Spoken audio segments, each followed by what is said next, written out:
Good morning, everybody. We're back in the desert. I'm glad you could join us for a cup of coffee or tea. Hope you had a nice week and a great weekend. A shout out to our retired Vincentians in Perryville, Missouri, especially those who are in need of some healing. And also, a personal shout out to friends of the mission. And we remember Bill and Brian and Mike and Maria and Mary Jo. We're praying that God brings you some healing soon. So here's what's been on my mind. After Pentecost and after Trinity, in the office that the priest says every day, plus the liturgy, we begin ordinary time, and I kind of laughed. You know, uh, it's not ordinary time anymore. It's kind of funny when you think about ordinary time. What's ordinary time? It just seems that the events that are going on in our world make it almost, no, this is extraordinary times. And there's so many things that make it extraordinary. I mean, look at what we've done to survive a pandemic. That's killed so many people, and we've survived.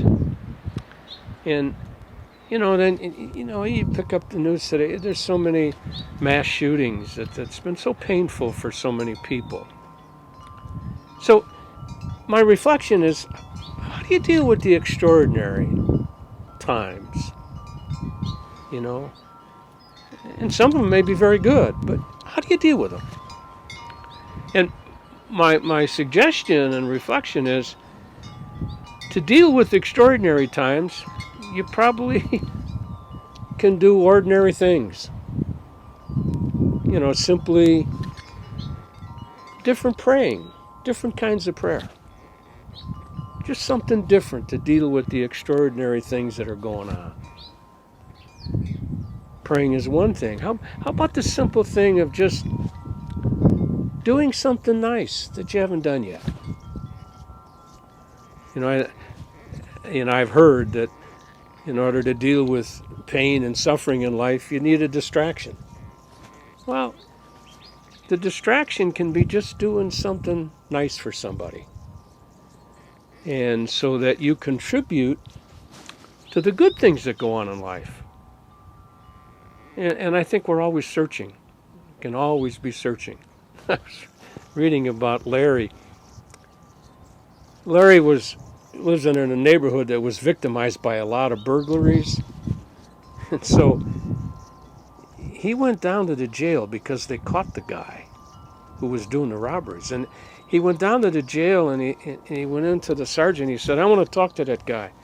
No, sir, you'll have plenty of time to talk to him in court. No, I want to talk to him right now.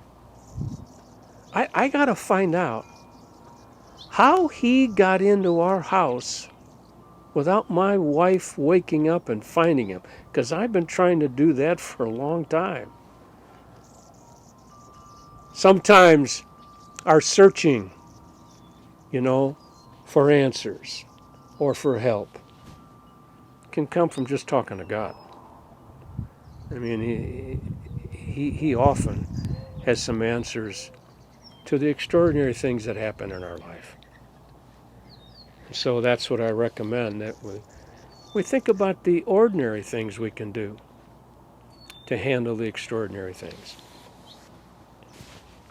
Well, I'm still here too. So I'm here with Bob, and we're visiting Mary Ann. We're still in Tucson.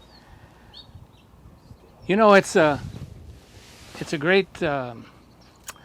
great story when you think about ordinary time that Bob was talking about.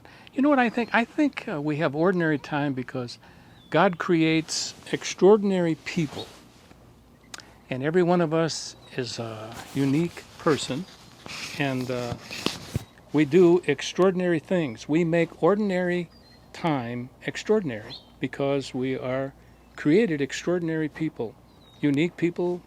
No two people are alike, and we're all called to make a difference in this world. I was thinking that when someone needs help and you respond like those in St. Vincent de Paul Society, that's extraordinary people. Make an ordinary event extraordinary.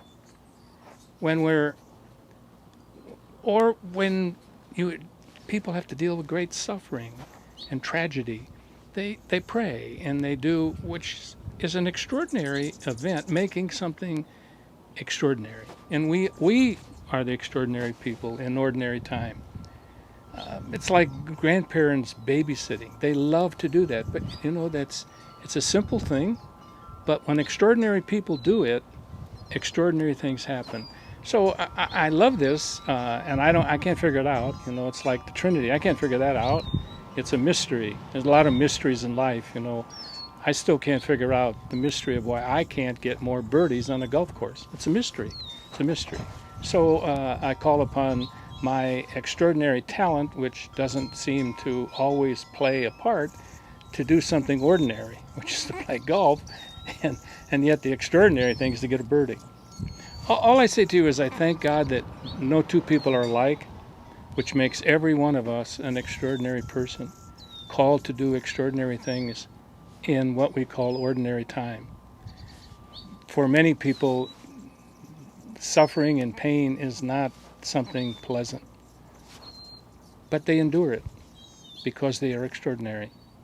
Now, all I can figure out is to deal with all of this is prayer. We need to be people of prayer, and so that's why we end every one of these videos with our special prayer, which is to pray for miracles. So in ordinary time, we're going to do something extraordinary. We're going to pray for a miracle.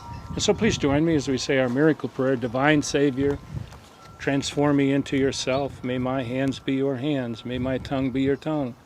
Grant that every faculty of my body may serve only to glorify you. Above all, transform my soul and all its powers, that my memory, my will, and my affections may be the memory, the will, and the affections of you. I pray you to destroy in me all that is not of you. Grant that I may live but in you and by you and for you, and that I may truly say with St. Paul, I live now, not I, but Christ lives in me. Hey, thanks for listening. See you next week.